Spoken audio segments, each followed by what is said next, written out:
Seen him for a while. Oh, here comes Val. Yeah, Where two or three are gathered. I'm in the midst of them. All right. All right. Hi, Val. How's it going? Okay. Well, then I saw it's going to be a small group. Yeah. So I said too. I think Judy is either in the air right now or at home recuperating Yeah. because she's been out on the West Coast. Mary's on her way, And Dave. and Dave's probably doing whatever Judy tells him to do, which may be picking her up at the airport. I don't know. Yeah, it could be. Yeah, I don't know. Jamie, I don't know about Jamie. I haven't heard from her. Carol, I haven't heard. Haven't heard from Carol. Everyone stayed home. It was too cold. Too cold to get out. It's dark, too. Dark and cold, yeah. Isn't that strange? When was that? Sunday night, I think it was. We went to see a show Sunday. We got home, and it was like 5:30, and it was pitch black, you know. And I was getting ready to think about going to bed, and I thought, no, probably a little early for that. The nights, though, they feel longer. Oh, they Oh, are. yeah. Don't you feel like you Yeah. actually had a restful night? Sometimes Yeah. in the summer, it can be like you go, go, go, and then it's like, Yeah. oh, it's 9 o'clock already? But here it's only 7? Yeah. That's my favorite thing about Alaska, is 20-hour days. That was I love. We've only done it once, but I loved it vacationing in Alaska during the summer, because I mean you've literally got daylight forever. Yeah. You know, during the Same summer. as Norway too. Norway's like that. Oh yeah, Even that's in well any Norway? place super north, I guess. Yeah, yeah. Okay, let's begin with prayer.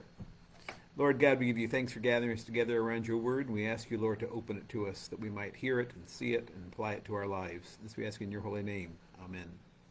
We are still on Daniel, and so we're at Daniel 5. I have it down anyway, Daniel 5, 18 through 23. And so we're going to start with that. That's where we stopped last time. Daniel 5, beginning at verse 18. I don't know. I'm too tired. I don't know if Dr. Billadoo is on with us tonight or not. Oh, here we go. I haven't heard from her. Daniel 5? Daniel 5, beginning at verse 18. We read this last time, but we'll reread it. Yes. O King, the Most High God, gave Nebuchadnezzar your father kingship and greatness and glory and majesty. And because of the greatness that he gave him, all peoples, nations, and languages trembled and feared before him. Whom he would, he killed, and whom he would, he kept alive. Whom he would, he raised up, and whom he would, he humbled. But when his heart was lifted up and his spirit was hardened, so that he dealt proudly, he was brought down from his kingly throne, and his glory was taken from him. He was driven from among the children of mankind, and his mind was made like that of a beast, and his dwelling was with the wild donkeys. He was fed grass like an ox, and his body was wet with the dew of heaven, until he knew that the Most High God rules the kingdom of mankind, and sets over it whom he will. And you, his son, Belshazzar, have not humbled your heart, though you knew all this. But you have lifted up yourself against the Lord of heaven, and the vessels of his house have been brought in before you, and you and your lords, your wives, and your concubines have drunk wine from them. And you have praised the gods of silver and gold, of bronze, iron, wood, and stone, which do not see or hear or know. But the God in whose hand is your breath, and whose are all your ways, you have not honored. All right, so Daniel starts out talking to Belshazzar about the fact that everything his grandfather Nebuchadnezzar had was given to him. And when Nebuchadnezzar failed to see God as the author of all things, then he lost his mind. And he went out into the wilderness and wandered in the desert like a donkey, and was fed wild grass and things like that, until he came back around and worshipped God. This is known to Belshazzar, and Daniel is just reminding him of this. Jamie, we are visiting our new granddaughter tonight. See you Sunday. Good. Yeah, Cody had a daughter. Ah, Yeah. Where do they live? Cody, I don't know, somewhere here in the area. Yeah. Let's see. We struggle with the fact that God gives authority to evil rulers. We struggle with that because we don't want to believe that anybody evil can rule and that it would be God's will to allow that. And so I want to talk a little bit about that, about why does God give power to evil rulers? Why does he allow evil rulers to have power? I mean, why did Hitler come to power? Napoleon, Mussolini, go through all the great evil rulers of our past, and I'm not talking about just stupid rulers. I'm talking about, truly evil rulers, Mao Zedong, people who did horrible things to the people. What's the guy in North Korea? Little Rocket Man. Yeah, Kim Jong-il or ill or something like that. Yeah, why? Why did we do it? Well, I'm going to suggest three things. Sometimes it is to accomplish something for his people. Okay, sometimes God uses evil rulers or even just unbelieving rulers to accomplish what he needs to accomplish for his people. So he used Nebuchadnezzar, who was an unbeliever at the time, to take the people into Babylon, to take them into captivity. That was although I'm sure it was not seen that way at the time, that was a good thing for God's people because it humbled them, it got them back on track, it brought them back to God and away from all of the Canaanite idols and all that kind of stuff. It was good for them in the long run. Okay, even though at the time I'm sure it wasn't pleasant. I'm sure very few people thought, "Oh, thank you, Lord. May I have another?" Yeah. So sometimes it's to accomplish something for his people. Also, Cyrus of Persia, when Cyrus took over, and Larry Matthews says good evening to us as well. Okay. That's Matthews were a family where he was here for many, many years. When Cyrus took over, not a believer, and yet God gave him the power to take over. And what did he do? He sent the people back and repatriated Israel. That was what he did. You look at the Assyrians and the leaders of the Assyrians and how horrible they were. They took the 12 tribes and demolished them, got them out of the way because they were doing nothing but holding Judah back. So God does things through evil rulers for his people. It's our challenge to look at those evil rulers and say, what is God doing here? And I say many times to Christians, stop asking why and start asking what. Yeah. Why is immaterial. Ask what. What is God doing? What is he teaching? Sometimes it's to rebuke the people. Sometimes we get what we deserve. Is it like the Israelites whined and whined and whined about having a king? And so finally God said, okay, fine, here's a king. And he gave him Saul. And they weren't happy with Saul because now they had to pay taxes and they had this king ruling them, and it was not any fun at all. So sometimes it's to rebuke, and we have to look at ourselves in this. Why does God allow us to endure either evil or stupid rulers? Why? Why? We look back over the history of this country and some of the real boneheads that have been thrust into various types of leadership, and you just say, why? I think of Boss Hogg in Tammany Hall? Yeah. In Boston. Yeah, Boston? it was New York. New York, I New think. York, Yeah, Tammany Hall, New York. And why would God bring this horrible, nasty, vile person to power? And what was he trying to do? I don't know. I mean, I don't have. God doesn't speak to that, but you got to think. You had all of those very strong Christian people in New York, who mostly Roman Catholics at that time, probably, but allowed this to happen. And so, maybe God just took his hands off and said, okay, fine. You go ahead. You make him your ruler and see what happens. And then sometimes it's to accomplish something for the ruler. And that's something that we often, hey, Mary, that's something that we often forget. And I think about this particularly with churches and pastors, is that when churches have pastors that they don't like or they're not getting along with or whatever, and they complain about him, one of the first things I'll tell them is, maybe it's not about you. Maybe it's about him. Maybe he's there for you to do something for him, to give him something. Maybe he needs something. So those are, we're talking about why God allows evil or just stupid rulers, because in the case of, we're talking about Daniel and Belshazzar, and Daniel says, your grandfather Nebuchadnezzar was put into power. God gave him this kingdom, and he was an evil man.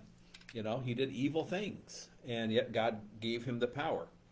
So Belshazzar needs to hear that the temple utensils that he was defaming belong to the God who brought his family to power.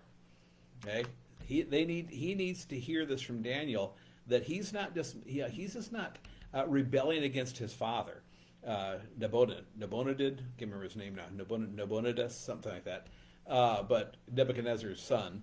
He's not just Belshazzar kind of strikes me, and I don't know if this is accurate or not because I don't have the history on it as much. You'd have to talk to a historian of that age, but he strikes me as sort of a spoiled, rotten brat, who's throwing a big party while his father's out of the battle, and gets the holy vessels out of the temple to drink out of. Doesn't that sound like something a teenager would do? Yeah. Oh, yeah. Oh, yes. And the parents come home from vacation and find the good crystal. Well, how'd this happen? Oh. It's kind of what it sounds like. We're in Daniel chapter 5. That's kind of what it sounds like. Like he's just being a little brat. When Nebuchadnezzar became haughty and arrogant, God made him go insane. He went insane. He wandered in the desert like a wild donkey. And the lesson to Belshazzar is how far the mighty can fall. Because I think Belshazzar seems to have come to believe that all of the power is in his hand. That it's him. It reminds me a little bit of Samson, right? Mm-hmm. Samson thought that the power, his strength was in his hair. It never occurred to him that it was God. Yes, he grew his hair out because he was a Nazarite, and that's what Nazarites did as a vow to God, to grow never let a razor touch their head. But that wasn't why he was strong. And yet, when Delilah cut his hair off, he became weak. So how do we explain that? Mental. Could be. Could be God withdrew. Yeah. Could be God said, okay, you're attributing all the power to your hair, then I guess you're going to lose all your power when the hair goes. And then after he's taken into captivity and his eyes are gouged out and he's chained to the center support of the Philistine temple, then he prays to God. He says, if you'll just give me strength one more time, I'll take care of this problem and I'll never have to ask you again. And God grants him the strength, and he knocks the pillar down and dies in the temple with 3,000 Philistines. It's a great story of how we can become so arrogant, believing that whatever our strength is or whatever our ability is in us. All right, then moving on to the next part in chapter 5, verse 24. Then from his presence the hand was sent, and this writing was inscribed. And this is the writing that was inscribed: Mene, Mene, Tekel, and Parsin. This is the interpretation of the matter. Mene, God has numbered the days of your kingdom and brought it to an end. Tekel, you have been weighed in the balances and found wanting. Paris, your kingdom is divided and given to the Medes and the Persians. Then Belshazzar gave the command, and Daniel was clothed with purple. A chain of gold was put around his neck, and a proclamation was made about him that he should be the third ruler in the kingdom. That very night Belshazzar the Chaldean king was killed, and Darius the Mede received the kingdom, being about 62 years old. Okay, and Darius the Mede is Cyrus the Persian, same guy. All right, so Mene, Mene, Tekel, Parsin. Why did he adorn Daniel when Daniel was saying, isn't he saying, the writing on the wall saying your kingdom's coming to an end? Because Belshazzar had said, anyone who can tell me this, tell me the meaning of these words, of the hand that wrote them on the wall, I will give up to, I'll give the third place in my kingdom. I'll clothe them with purple and gold. He'll become the third most powerful ruler in the kingdom. And Daniel had said, I don't want your stuff. But he did it anyway, and he died anyway. Okay? So, as nouns, mene tekel is mina, shekel, and half.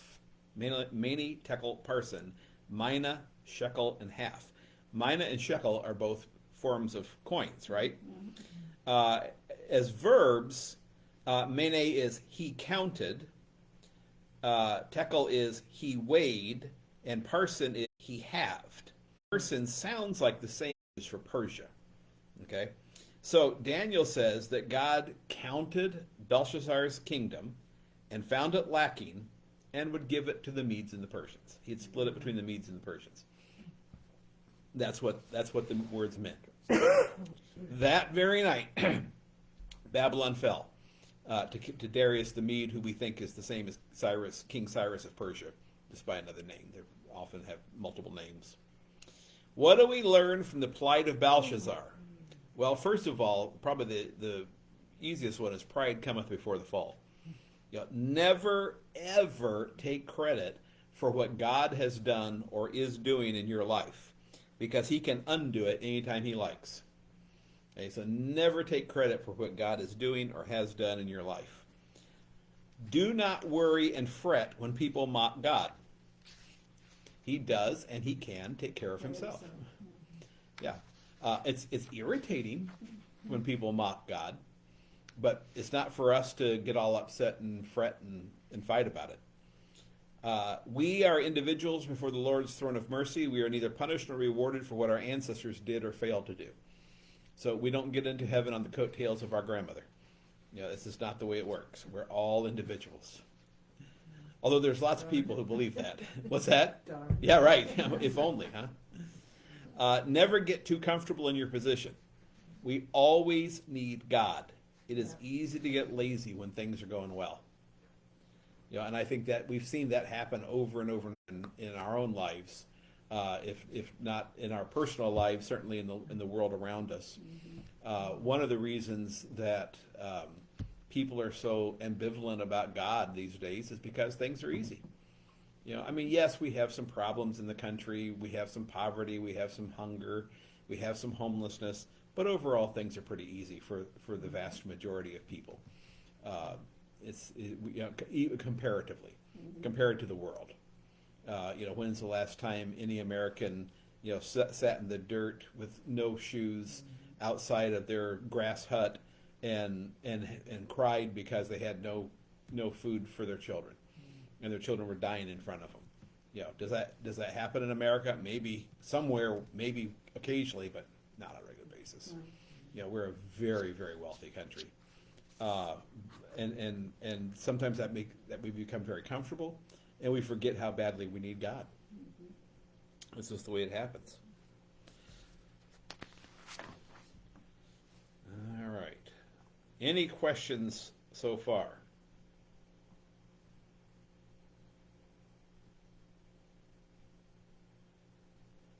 About this part, anyway. Okay, moving on then. We'll move on to the next one, which is, I've entitled, Don't Touch That. And it's the story of Uzzah. So turn in your Bibles to 2 Samuel 6. Well, how about that? This says exactly almost. Uzzah. Yeah, 2 Samuel 6, beginning at verse 6. The beginning, huh? Yeah.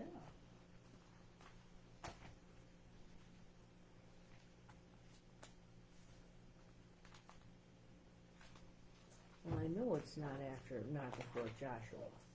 No, it's after Joshua. Joshua, Ruth, Oh, here we go. Cool. Judges, 1 Samuel. There you go. 2 Samuel 6, beginning at verse 6.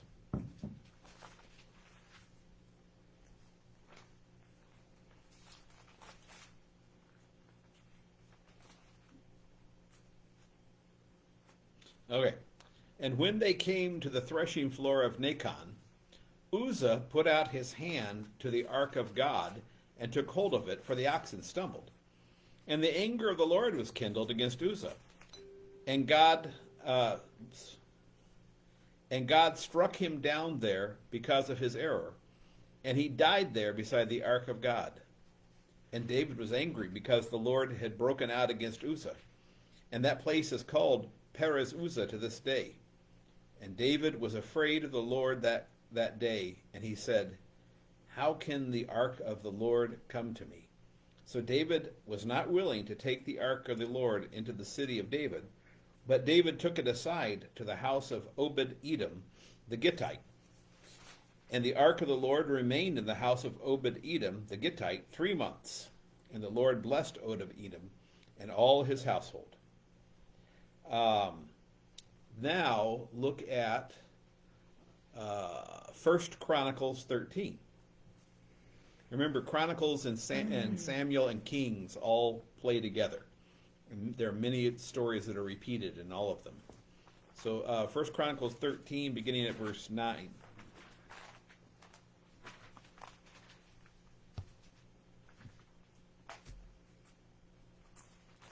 First Chronicles 13, beginning at verse 9.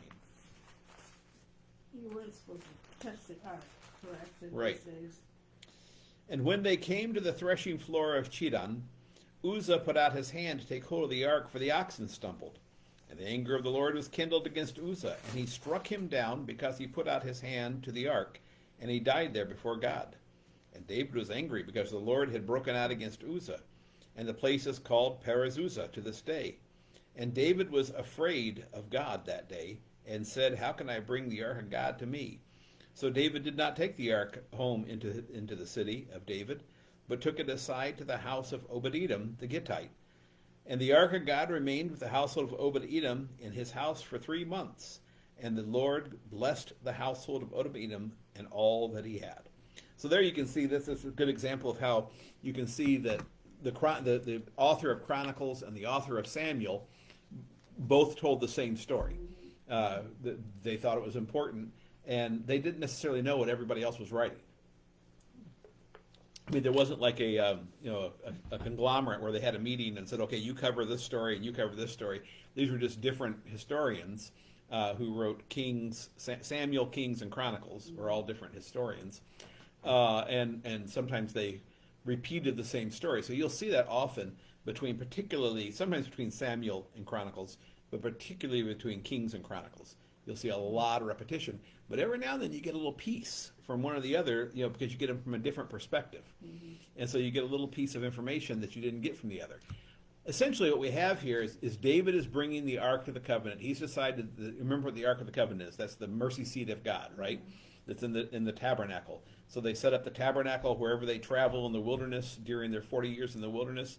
And then they have, there's an outer canvas wall and a court that forms the general court, and then another canvas wall that forms the first place where the altar of incense is, and then there's the Holy of Holies where the Ark is, and where only the priest can enter on Yom Kippur, the Day of Atonement, okay, and make atonement for all the sins of the people for that year.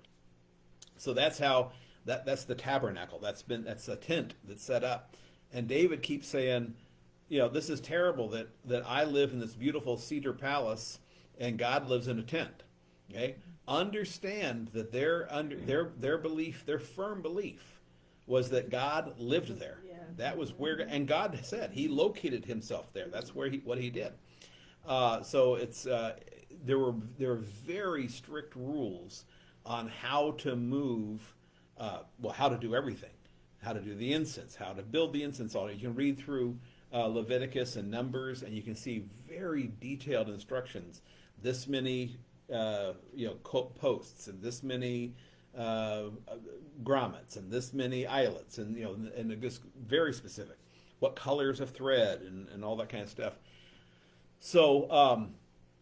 One of the things we will see later is that it was clearly stated that the altar is to be, or the ark is to be carried by poles. Mm-hmm. It had big iron or golden, probably iron covered in gold rings that the poles slid through, and that's how they carried it. So you didn't actually have to touch the ark. It's not considered just another piece of furniture, and this transfers to us as well, because we have our holy spaces here that in some churches are just treated blasphemously. I remember I went to a youth thing one time, and the DCE announced that we were going to play sanctuary soccer, and the kids were going to have balloons and play balloons up and down the aisles in the sanctuary, batting balloons around. And I told my kids, I said, no, we're not going to participate in this. We'll sit out here and we'll have a Coke and while they play sanctuary soccer. And the DC, why aren't you participating? Because I think it's next to blasphemy to play soccer in a place of holiness. Well, that's ridiculous. It's just another room. No, it's really not. Read the Bible. I'm glad that you got through school without bothering to read the Bible. But if you read the Bible, you'll find that it's just not just another room. What do you think about sleeping in the sanctuary? Nope, same thing. It's not. I mean, if we had a horrendous earthquake and we had to house everybody here or something like that, and that's something where we had to use for sleeping, I guess we could live with it in an emergency. But on a regular event, no. Why? Well, when I grew up Presbyterian, we used to do sleepovers at the church. Oh, yeah. And for some reason, I always slept in the balcony of the sanctuary. Yeah. Because I liked it. Yeah. I don't know why. I felt like it was where I wanted to be. Right. Yeah. Yeah, it is very... Is that why you like to play bills in the balcony? Yeah. That must have something for a balcony. Yeah, right. I don't know.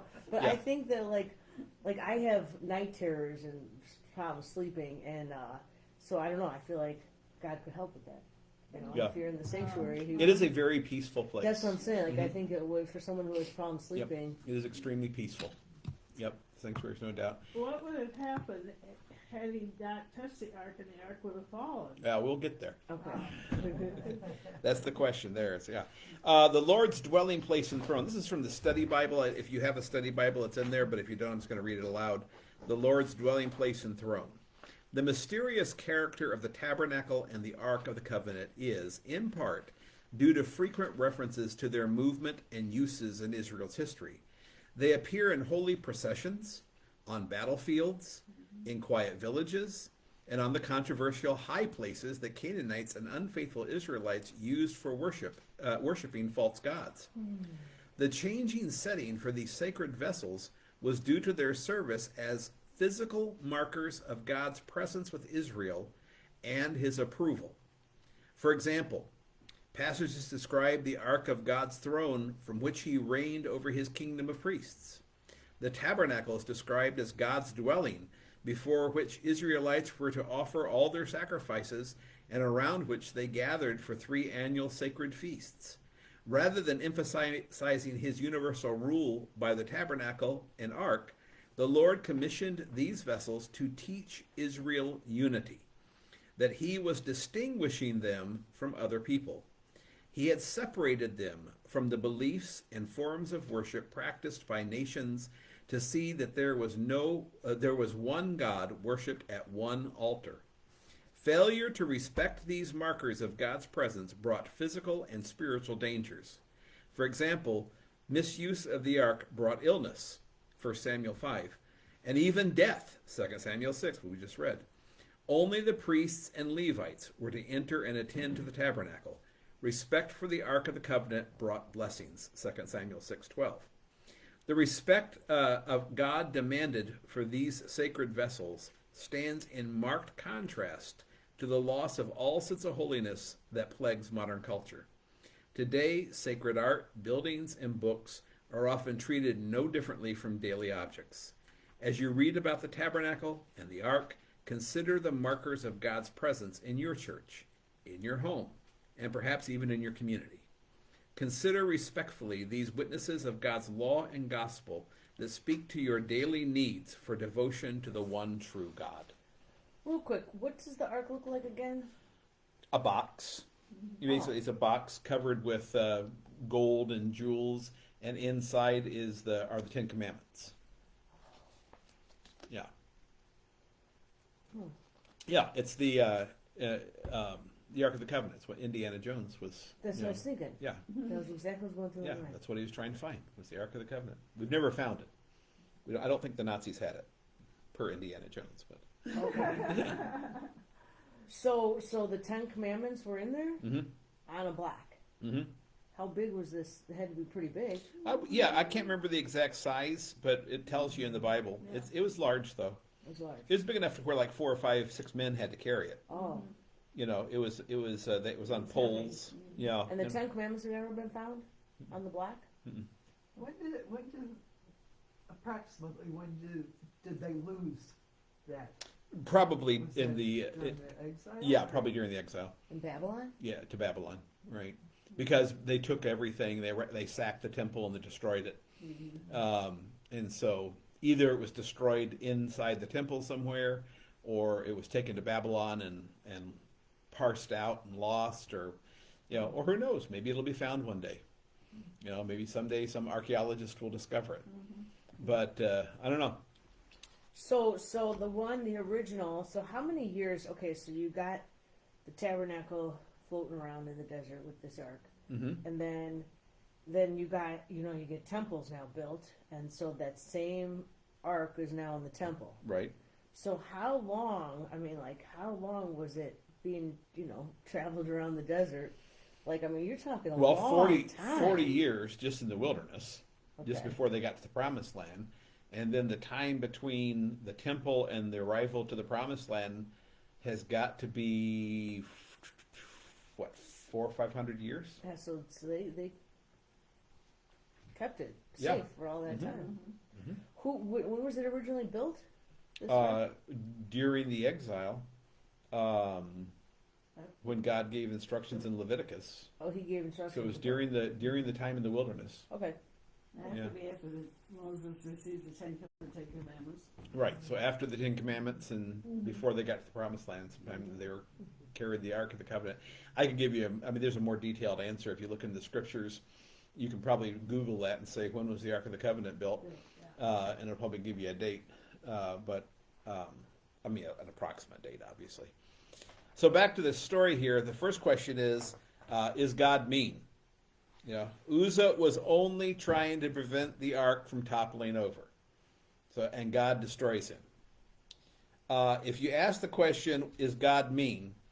What two problems does that signal? Okay.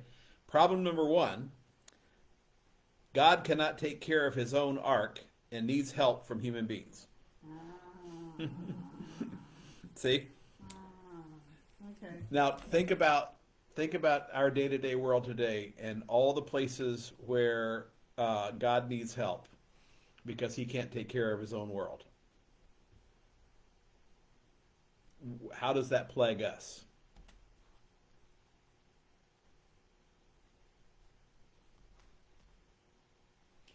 Where we think God needs help, Mm-hmm. and it plagues us because we make bad decisions based on that. Okay, like, give me examples from our world. Well, when we interpret,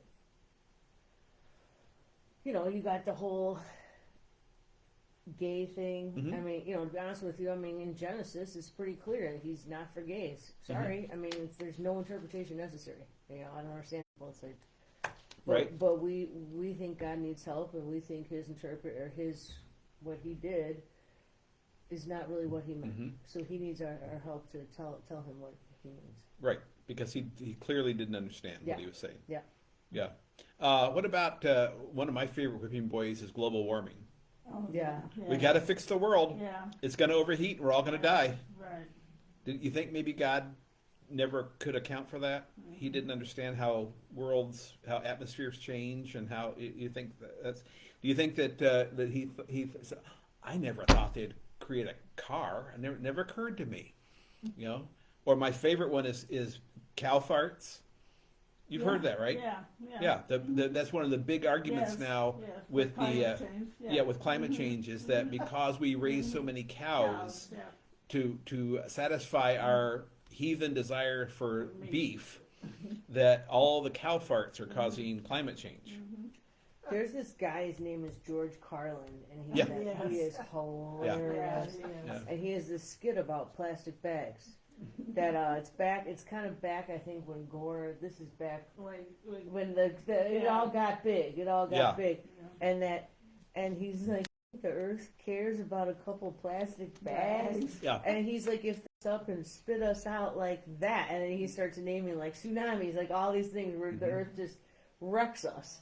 You think the earth, and then he ends it like, maybe the earth made us for us to make plastic bags. But I mean, it's a great skit. But anyway, it is like, I mean, it's kind of again the arrogance of, I mean, we've been around for this little bit of a history this big, but yeah, we're gonna tell the earth, Right. no, the earth tells us, Right. or God, Right. Yeah. His other really good one is about stuff. How he gets a lot of stuff and then he rents places to put his stuff. Yeah. George Carlin. Look up on YouTube, George Carlin and stuff. Okay. Yeah, that's one of my favorites because it's so true. The way we accumulate, and then we go out and we rent spaces to put stuff we've accumulated because we don't have any more space in our house to accumulate. I always remember telling Neil when I was taking him in the car. He was heading for the plane. I was taking him to the airport to go to A school between boot camp and he had to come home briefly, and I told him, I said, is in that duffel bag. Remember this day. I said, because I was like you too once. So yeah, so climate change. As though God had no clue how the climate worked, and so He didn't know that oceans would warm and ice caps would melt, and and here's the bottom line is if that happens, if the ice caps melt and the world floods, it'll be the end of, or some humanity, not all humanity, because He promised He would never end it with a flood again, but some humanity. So, and my question always comes down to, so what? When people were, there's people out there who are still angry with me because I wasn't upset enough about COVID. And I just kept saying, the herd needs thinning. I'm okay, Okay, can I say something too? Like AIDS. Okay, this is really going to get me in trouble. Okay, so COVID. Okay, it's like, who is it taking out? The fat people, like I remember I was in Vinny's, okay, and these two people, they're fat, so fat, and their cart is full of hard booze, but yet they got their mask on. I wanted to tell them, I don't think COVID is your problem.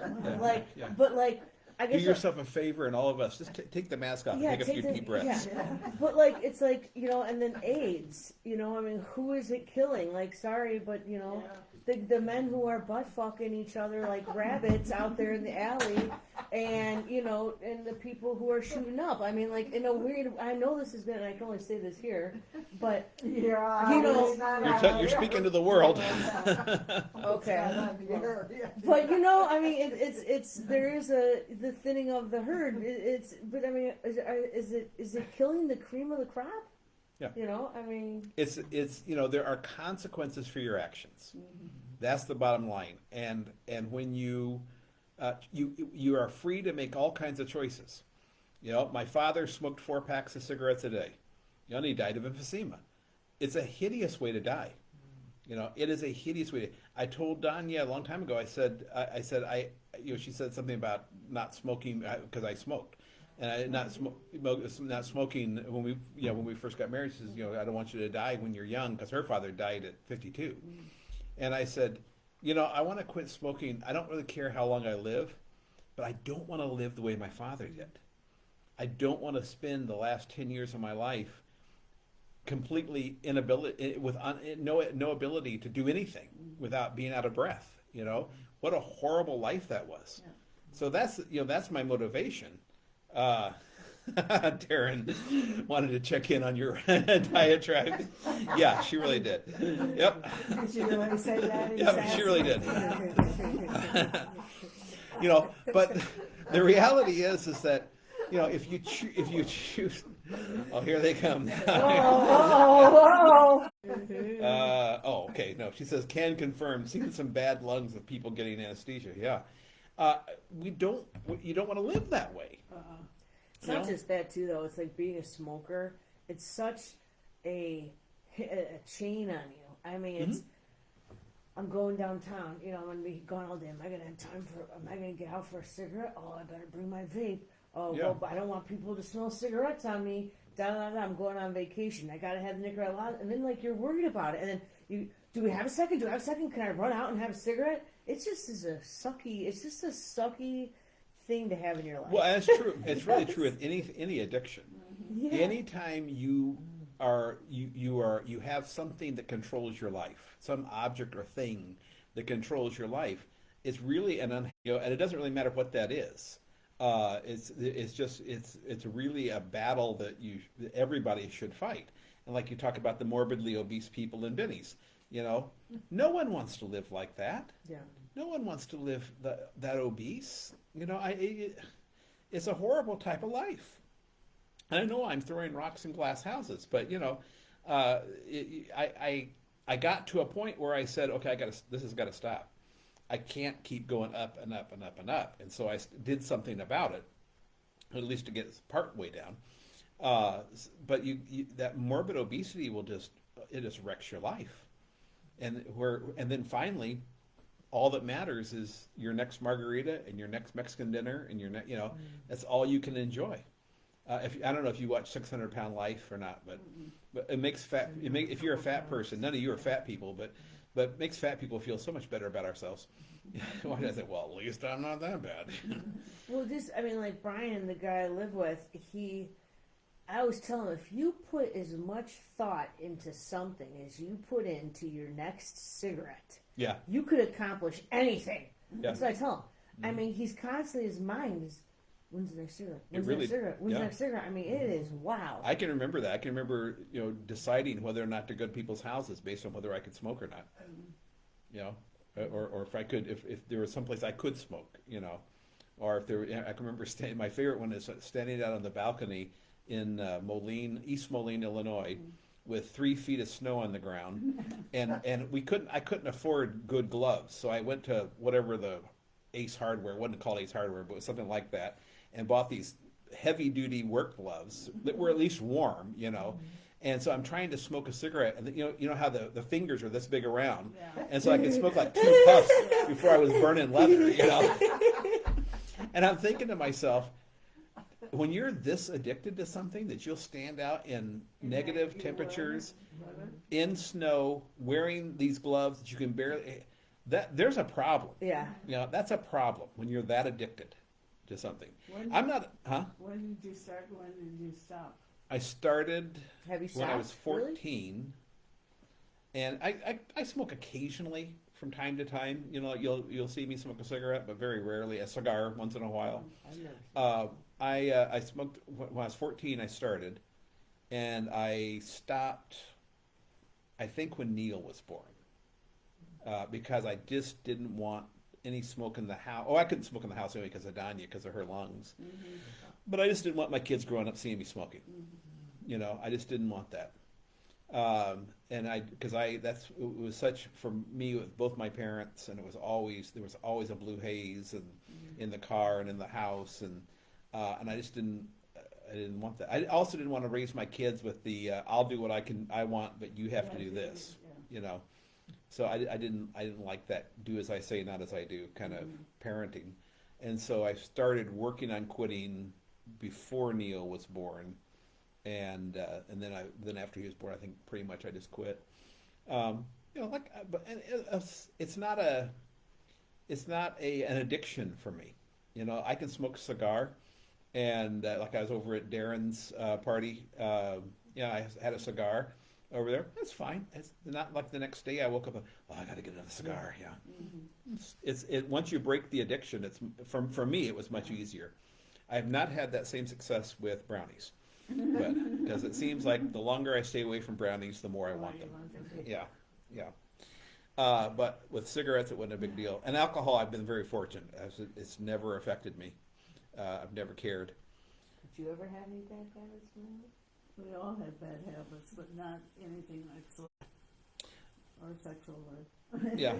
Sexual perversion. No, no You've managed to I avoid do the big think ones. sexual was up there. Don't worry.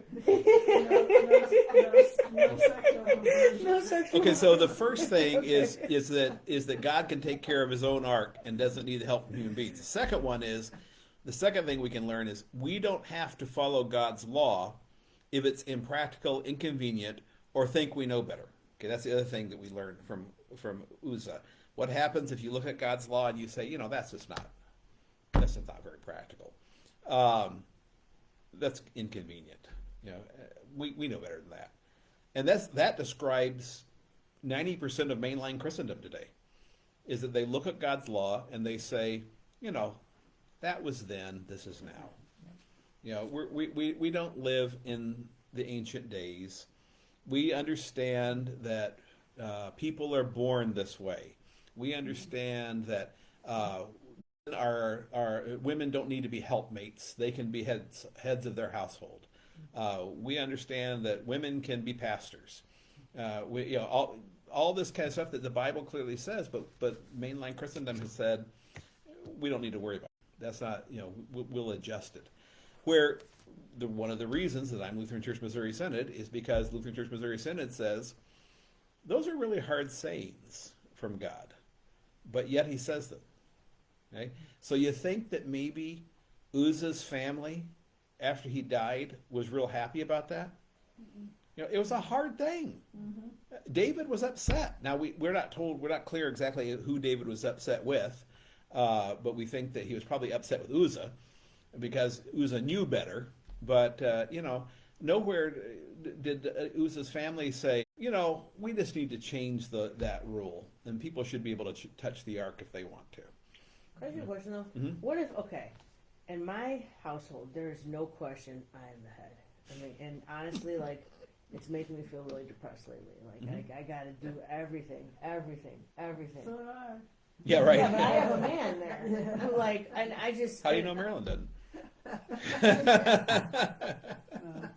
Well, my neighbor comes over and maybe puts in a light bulb for me or checks my well, I just installed a new So-called light ours. fixture outside. I mean, and I've been asking Brian to do this since the summer, and it was October. It was the Halloween, and I blew up at him. And then his mom, who constantly, she's like, "You don't want to mess with electricity." I go putting in.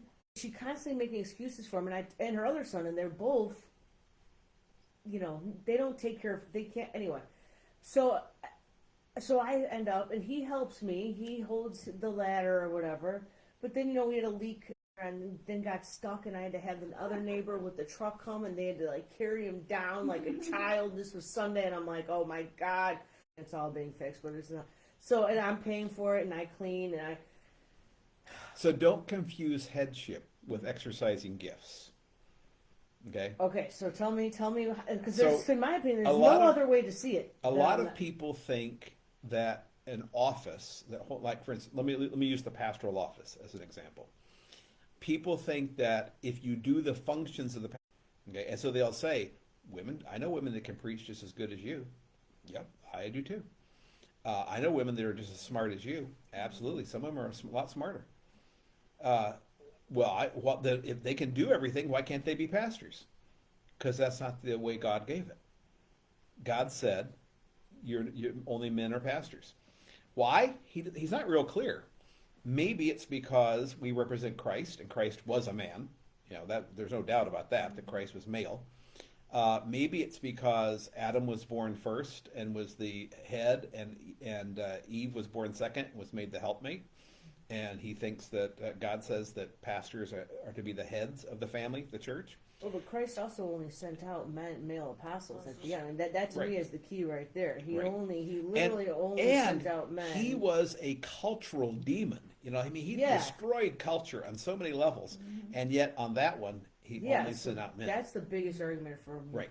For women. So the fact that when I'm leading worship on Sundays, I don't have any concern about women helping me. I don't have any concern about women lay assistants, a woman cantor, women acolytes, women anything, because I have no concern that anybody believes that anyone's the pastor but me. So it's my office. So my role as husband is much the same way. It's not that husband comes with a certain number of duties and whoever can fulfill those duties gets to be husband. No.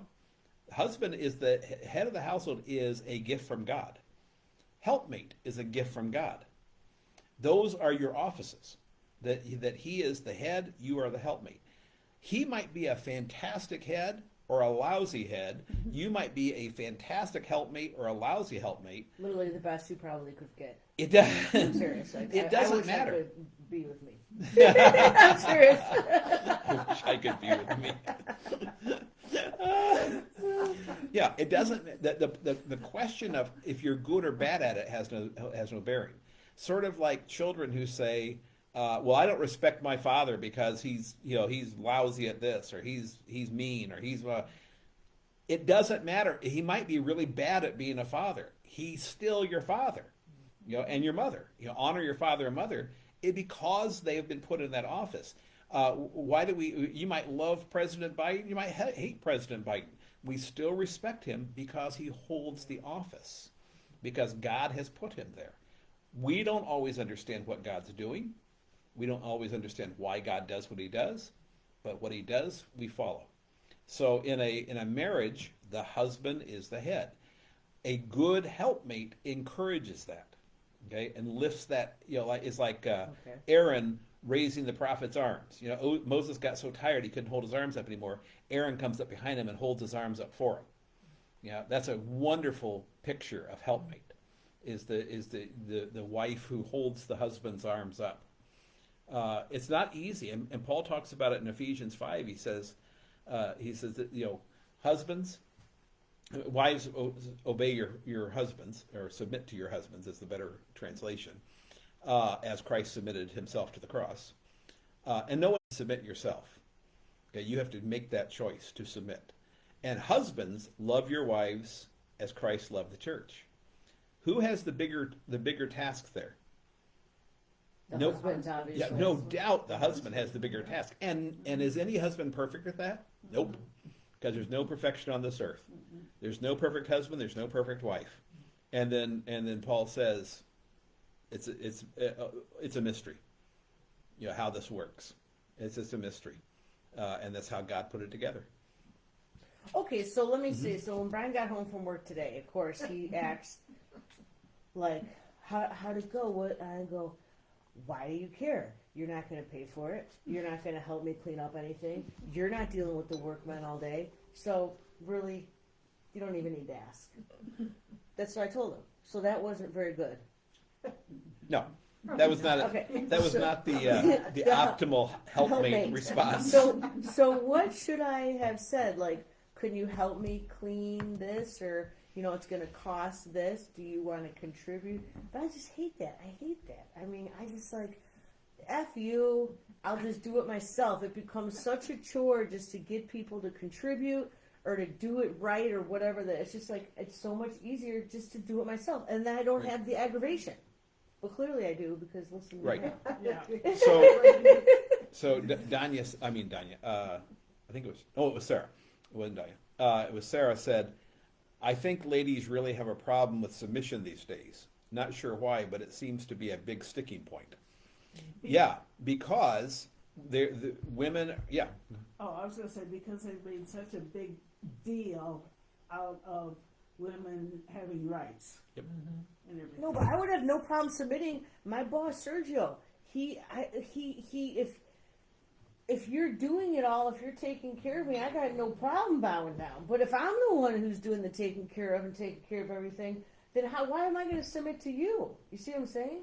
Like, I have no problem. I wish I could find a man that would take care of I everything. suggest you get rid of Brian. No. My sister calls him my tenant. That's what she calls him. I swear. Yeah. What It's I often say to Sorry people about who are not happy with, and I say this to children who are not happy with their parents, wives and husbands who are not happy with each other, that co-workers who are unhappy with their boss or with each other, what I always remind people is that we live in a cycle. Okay, we always live in a cycle. We cannot control other people. That we have no ability. We can only control ourselves. If we change the cycle, if we change our response or our action, we change the cycle. So if it's a circle and you're this part of the circle and you move, you force the cycle to change. The problem is, as human beings, because of our pride and our arrogance and our stubbornness and all that, I'm not changing. They can change. They're the wrong ones. Okay, but you're now committing yourself to staying in the same cycle for the rest of your life, and enjoy yourself and dig yourself deep into that rut and let me know how it goes for you. But if you really want to change, and this is, for me, it's really exciting to teach this to children, because teenagers feel like they're locked in, they're powerless, and that parents control everything, teachers control everything, everybody controls them but them. And when I show them how they can change, how they can force change on others by the way they change their behavior, sometimes it's like you can just see the lights go on. Oh, I play a role in this cycle. Yeah. So change your response. That's how we change the cycle, is by we change our response. I can't control anybody else, but I can control how I respond. And I understand, I'm not saying that it's easy. I'm not saying that, that I have all the answers and, that all you have to do is this. Because I too get locked into the cycle and find myself, digging a big trench. And then all of a sudden, eventually I'll say, well, that's not working. Maybe I should change my response. How am I responding to the situation? Okay, now I'm going to change that response, and I'm going to see what happens, and I'm going to do that for a while, because you don't bounce it out of the trench right away. So you change your response, and you see what happens. If nothing happens, or it doesn't happen, or you go the wrong way, you change your response again. But the nice thing about it is you can always change your response. You can't change anyone else.